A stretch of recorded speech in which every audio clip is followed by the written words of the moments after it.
How's it going, my Comicchat Army? We're here today with Elston Christopher, the creator of Rabbit's Badass Song. How's it going, man? Oh, pretty good, man. So, you got issue 1 and 2 out. When can we expect the third one? Right now, we're currently in the early stages of getting it penciled. The script is done. We're just getting it penciled and all that. As far as when it comes out, I'm not sure yet. We were originally on like a bi-monthly schedule, but a couple things happened, a printing shortage, and then some other things. So we might do this one a little differently. We may do a Indiegogo for issue 3. I'm not sure yet. We're still kind of debating on what we're going to do about that. All right. What was the creative process behind this book? So it actually started as a joke. Hell, it's been like 10 years now. When we first came up with the idea, we were just talking about, like, what we had a character with like a rabbit mask, and it was kind of ran from there. Because again, like with us, we're comic book fans, but we're movie people too. We like a lot of comedy, especially Chassie. She has like a very dry humor, and like but she's hilarious. So again, like we just talk about stuff when it started as a joke. Then we say, you know what? We might can use this, because originally Rabbit was gonna be a villain. I was gonna straight up just do like a comic book about another character, and he's gonna be the villain of that story. But he was more interesting than the other guy, so I was like, okay, let's just play with him. And, it kind of evolved into what you guys see now. Okay, I definitely like the black and white. Here, I'm gonna show them. Yeah, go ahead, sure. That you got going on here. See some of that. I love that you included like the rough ideas that you had before. Oh yeah. Well, I'm a big fan of like the behind the scenes stuff, like just the progression of how we get from one point to another. And we've had different artists over the years work on it. Everybody was great. We were constantly changing the story around, tweaking it and stuff. We weren't really in a rush to put it out till we felt it was right. And but it's been quite a few guys that have done renditions of the character and stuff, and it just helped. It helped get it where it is now. Doing that. Do you have a favorite page in issue 1? That's one of my favorite pages. I like the page. I think it's the next page over when he's face to face. Yeah, that one. I love the way he drew that rabbit's mask in that top panel across from Jeff. I don't know. I just really like that rendition of him right there. Yeah. But Khalil Matei, he's in Berlin. He's a phenomenal artist. He's really good at gritty and detailed work and everything. And he's fast too. He does that relatively fast. All traditional. No digital. It's all pen and ink on paper. So do you actually have the actual pages of this? I do not, because this is extremely expensive to get stuff from Berlin. Okay. Yeah. Maybe later down the line, but no, none of the original pages yet. So I'm seeing on the back of issue 2 that is this just like a mock-up of what toys would look like? So that's a joke. Back when we did issue 1, like the pre-launching issue 1, we did some different viral campaigns. I don't know if you saw it, but we did like a fake 80s toy commercial for the rabbits for the comic book, and it's just kind of like a play off of that. But we kind of we like trolling people too on these things. So like the first one had the chicken pickers, coupons in the back. But again, that's also like a world building thing too. Yeah, because that's actually, if you read issue 2, like we found out a little bit more about chicken pickings. But, yeah, so that's kind of like a little ongoing joke. We always try to throw like a little something on the back of the covers, just because it's fun. How many issues do you have planned out? It'll take about 10 years to tell the entire story. The actual rabbit book itself is I believe it's going to be about 80 issues, because each storyline is 12 issues long. We got about, I think it's 7 planned out, but there is a whole universe in this thing. So there's other books that will play into this to tell the complete story. So yeah, to tell the whole thing, it should take about 10 years. Wow. You go do 1 a month? Right. So again, we're trying to work things out because, right now it's just her and I, doing all this. And, it's based, the book only will exist depending on, the demand for it. And that's going pretty good. Distribution, we're working on getting wider distribution. But as of right now, it's just us putting it online, doing the door-to-door salesman in the comic book shops and stuff. So, but, hopefully within like the year, if the fan base gets strong enough and we get more readers pulled in, we would love to do like a month to month to get, because I just want to tell a story. I really want to get a story out, in a timely manner and good, How much of the story do you have written out right now? Pretty much the whole thing. Like I said, we've been working with it for 10 years, and like again, so since the two of us, we work pretty good together. Chastity comes more from a literary background. She's read a lot of books, and she just loves reading books. I like it too, but I've been more the movie guy and the comic book guy. Mm-hmm. So our writing styles it works out. I can come in, so this is the idea I want, and I write down the whole outline, and then she can come in and start, building up the story. Then I look at it's like a back and forth. So we're editing it and we're writing at the same time. It's not, we go through several drafts of this thing.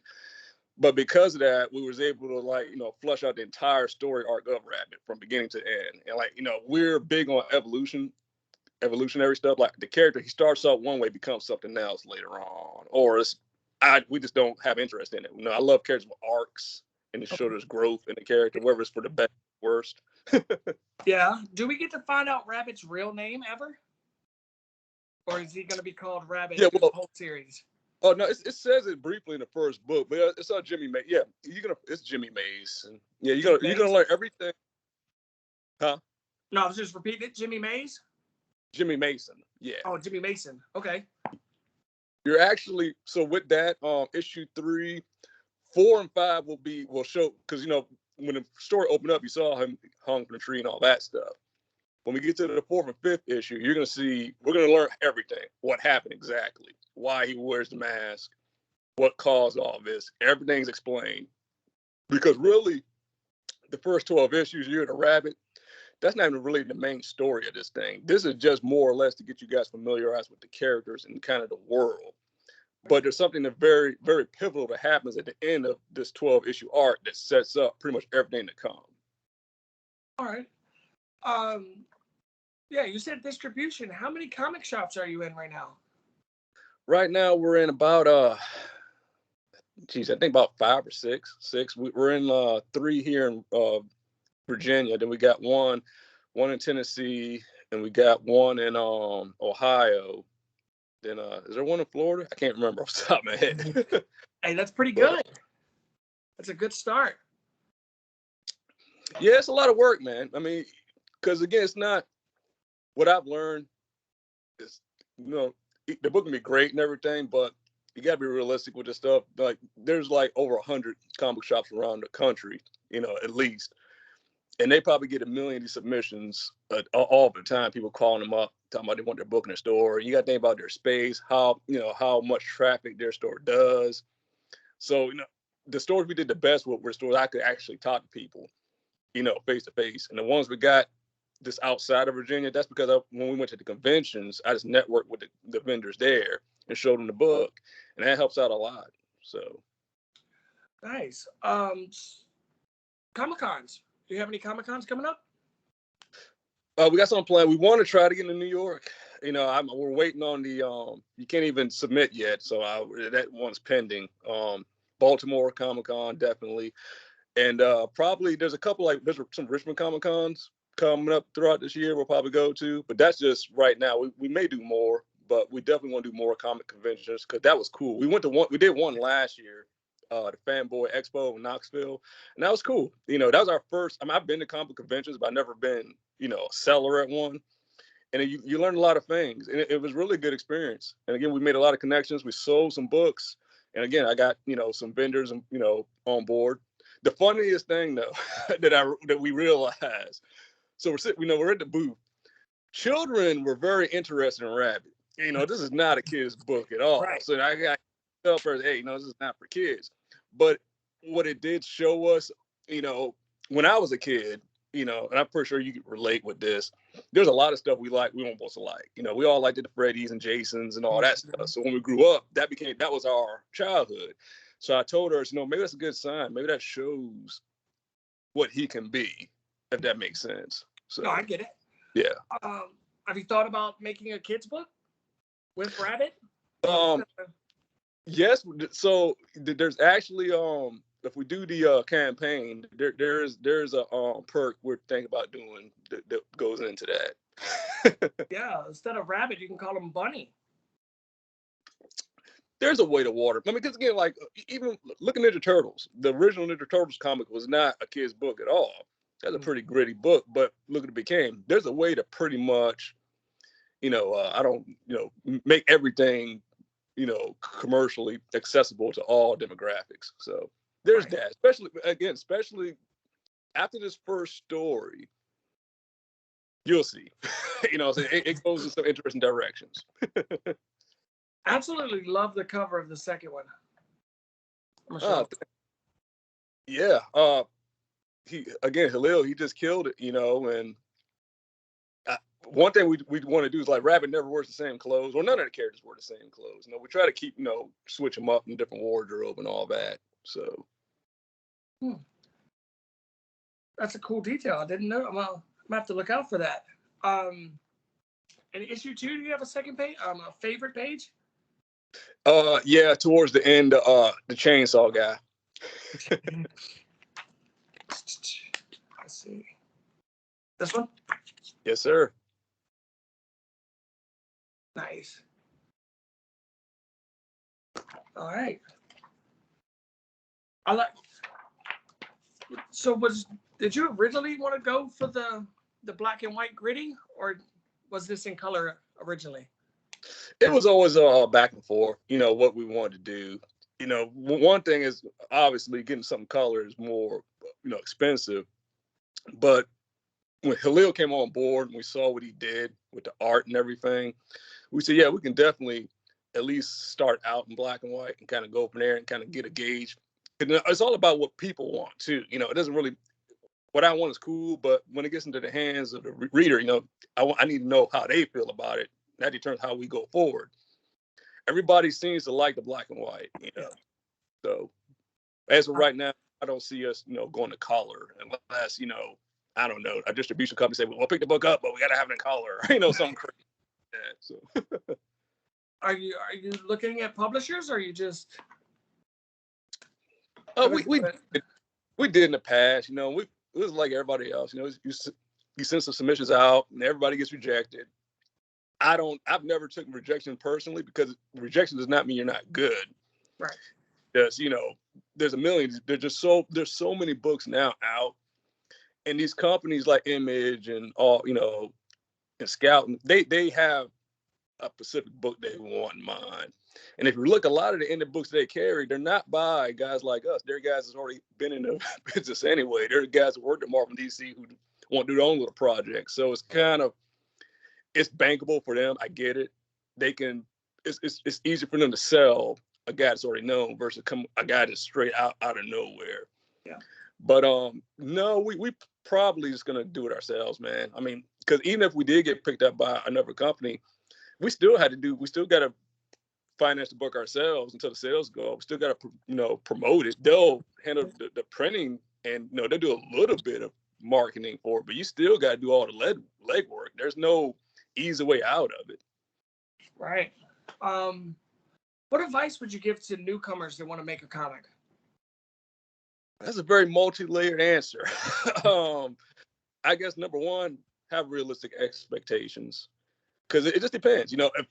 If somebody wants to do this just to do a book, you know, like draw a couple pages, put them online, that's cool. But if you're actually gonna take that leap and try to make this a thing, do your homework, you know, and just remember, there's so many books out here, and it has nothing to do with how great or how mediocre you are. It's just you got to find a voice, and you just got to stick with it. You know, I've seen a lot of guys, you know, fail because they just gave up because it didn't take off like they thought it was. And there's no book that does that unless you're over, if Image puts your book out or Boom or something, yeah, you're gonna get some exposure. But even though they got books that don't, you see it one time and it's gone. So that's just the nature of the beast. Would you agree with this statement? I've heard a lot of creators say that there's not really money in comics. Do it because you love it, not for the money. Yes and no, because you can't. You got to make some money, or it costs money to make comics. Right. Let's be real. I mean, if you want to consider it an expensive hobby, yeah, but no. You have to treat it like a business. If you're gonna make a book that you want to sell, you got to put in work, and you can make money, but it's not gonna be just a book. Marvel and DC doesn't make money just off their books. They can start making comics right now, and they'll be fine because they got so much merchandise and stuff. And I think that's the way to go. If you got a book, a IP that can be marketed and it can transcend the books, and you can put it on book bags and plush dolls, do that, because that's where your money's going to come in. People may never read the book, but they like the character. Okay. Do you have merchandise already? Do you have shirts and? Yeah, we got a site for shirts. We got some prints and stuff. We're looking into getting some plush dolls made, and some. I'm actually going to make some custom action figures. Excuse me, similar to the ones you saw in the back of that book. We're going to sell as well. And yeah, so yeah, we're all about that. Let me know when the action figures come out. Oh heck yeah, man. Yeah, we got another creators. I'll show you when the interview's over. Action figure up there. Where can people find you? What social medias are you on? I'm pretty much on everything now. We got the Instagram page. That's the one we're the most active on. I got my personal Facebook page. I got a Twitter for Flash Delirium, and we got the YouTube. So pretty much everything we're on it. Let's see. I don't know. Is there anything you want to tell us that we haven't covered already?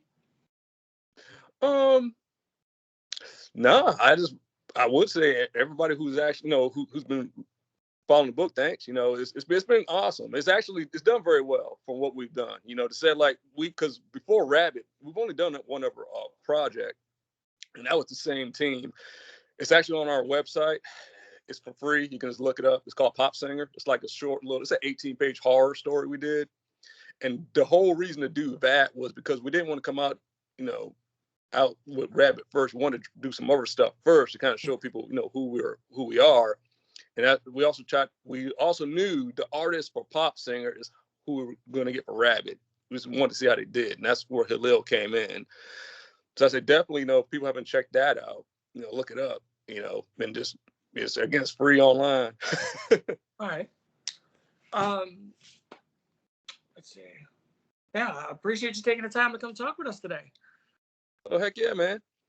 And I guess I got something else I can say. So there's a few books from last year I read that I liked a lot. Just some are indie. There's one guy, and I might have after we talk on here, I need to get his information. I got a gentleman by the name of Mike Hall. He put this book out called Heel Turn. This is probably one of my favorite indie books that that more people need to check out. And it's kind of it's just a wrestling story on acid, pretty much. But the artwork is phenomenal. I don't want to show too much, and I don't want to spoil it for people. But he draws it, letters it, everything. The guy's it's a good book. I really wish more people would know about it because it's definitely one of my favorites, and I'm just really blown away how the quality of the book. Do you know where we can pick a copy up? He has a website and stuff. Again, once I finish talking on here, I'll get you all the information, and you can put a link, and also reach out to him. Cause he definitely would have probably appreciated it. But that's definitely a standout as far as last year. I like a Phil's book, Tragedy. That's a really good book too, by the way. I'm gonna look into those.